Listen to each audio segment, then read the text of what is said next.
Hi, welcome to Late Night Snack. I'm Allison Kinnear and voice of our own.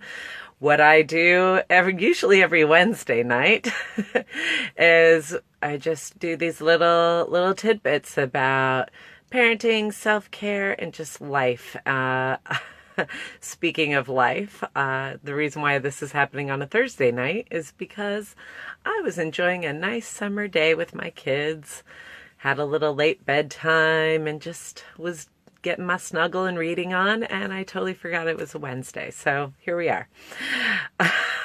So tonight I wanted to talk to you about imposter syndrome. I'm doing a talk for Amazon headquarters next Tuesday about imposter syndrome, and it got a lot of people wanting to know more and wanting to. It was something that really resonated. I'll tell you, for Amazon, we thought 50 to 100 people would RSVP. Right now, the last I heard, we were at 609 RSVPs. So it's definitely something that I think strikes a nerve. And it's no surprise. I've been doing more and more research on imposter syndrome, and about 70% of the general population in this country suffers from imposter syndrome, that pervasive feeling that you are not very good, you're not very intelligent, maybe. You might be bogged down with a lot of self-doubt, even though you are actually very high achieving. And there's a fear that you'll be found out as a fraud or as an imposter. This is actually my second video about imposter syndrome. I did a talk about it about 6 months ago because it was something that really affected me in my journey around not feeling good enough. And it was really interesting because I was when it all really came to a head was when I was working at Google. And I remember them sharing the statistics that only between 1% to 3% of applicants actually get hired at Google. And yet in higher education, in high tech, in areas where you have a lot of highly educated and highly accomplished people, you tend to find more people suffering from imposter syndrome. The other thing that I thought was really interesting in my research, there's a really great book that I was reading. I'm going to see. It was my first, let me see. It was my first time reading on a Kindle. How about that? It's called The Secret Thoughts of Successful Women by Valerie Young. Why Capable People Suffer from the Imposter Syndrome and How to Thrive in Spite of It. One of the things that I love about what Valerie had to say was that she was putting imposter syndrome into a greater context. That people who, typically women, people of color, people who grew up in lower socioeconomic status, people who maybe have disabilities or grew up, I think it's also more common in people who grew up in families where addiction or alcoholism, abuse, or any kind of trauma, because many of us who grew up as women or people of color or in all of these other kinds of situations, it really impacts the way you think about yourself as being competent. It also can impact the way you think about success, and it can impact the way you think about failure.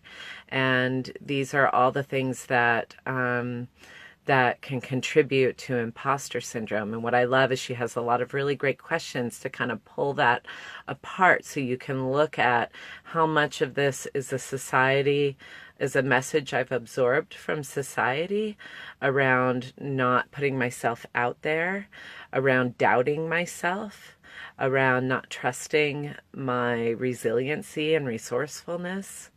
And how much of it is really about me and the imposter syndrome I'm struggling with. So what are some things that we can do, right? One of the things that I think is so powerful, actually, I'm going to before I go into that, one of the things that also came up in the discussion on Facebook was Cynthia, one of my friends and colleagues.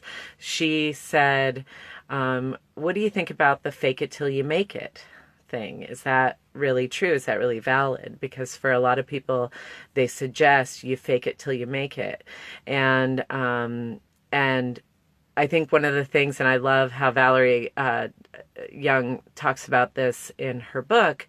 She says, it's really hard because you're already feeling like you're faking it.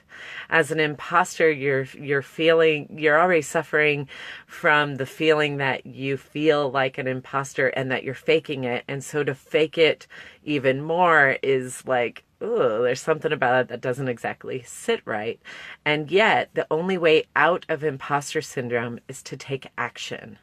We can't just wait until we feel better to actually get ourselves out of it. We have to take action. And by taking action, then we start to build like a snowball effect towards feeling better. So what I like to think about instead of faking it till you make it is that we need to show up with all parts of ourselves, including the parts of us that are really amazing and great. When we suffer from imposter syndrome, all we can see are our mistakes, our failings, the ways that we're not shaping up, the ways that we're kind of bluffing our way through situations. And that may be part of it because sometimes our work is ambiguous and we need to kind of figure things out on the spot, right? We can look at it as I'm just faking everyone out, or we can look at it as, wow, I'm a really quick thinker who can think of really amazing things right on the spot. I had a session with a client this past week, and she was talking about how maybe in her employer, she was feeling concerned that her employer was not seeing her value and what she was bringing in terms of her team. One of her direct reports was maybe also being seen as not very capable, even though she actually was, but she was being really ridden with self-doubt. And one of the questions I had for her was, how often do you share your accomplishments with others? And how often do you help your teammates share their accomplishments with others? Because the thing I like to think about is it's not necessarily faking it till you're making it. It's showing up with your authentic self. And your authentic self might be sharing your mistakes and sharing your foibles and sharing the things that maybe went a little bit wrong. But your authentic self is also all the amazing things about you. Your great ideas, your grit, your resiliency, your abilities. And when we can only focus on this thin little sliver of our mistakes and our failures, then that's all we see, and that's also all we portray to others. And so when we can step a little bit more and kind of see our whole self, including our amazingness, what makes us great, what other people enjoy about us. And that's the thing, if we can't get close to all of the things that make us great, then we can think about, well, what does my best friend think? Or what does my partner think? Or what do other people who know me, what would they say about me? They would say these things are true. So we have a choice at that moment. And this is where the call to action happens. Do we take action believing this part of us, this critical part? Or do we take action believing the people who know us well and this whole other part of us? It's all there, right?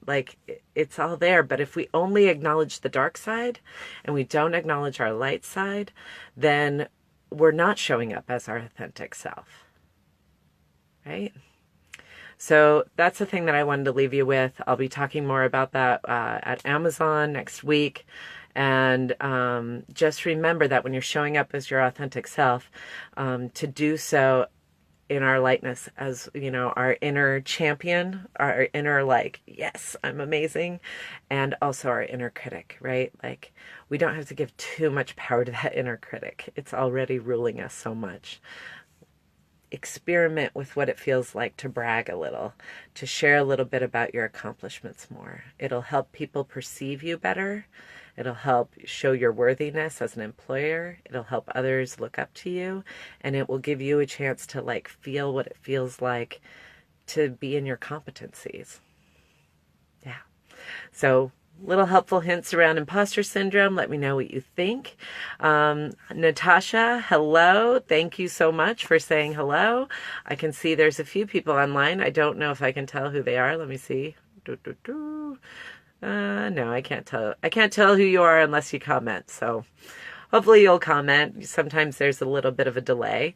So let's see. In terms of August, my main focus right now is continuing to work on Amazon. I'm putting together a little free gift for them, and also just to talk more about imposter syndrome.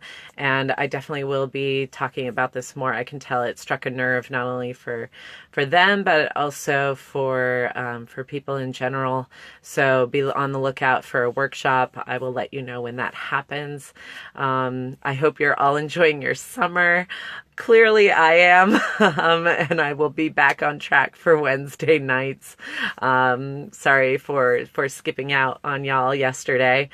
I hope you all have a wonderful evening and a full night of uninterrupted sleep tonight and always, and I will see you next Wednesday. Thanks so much. Have a good night.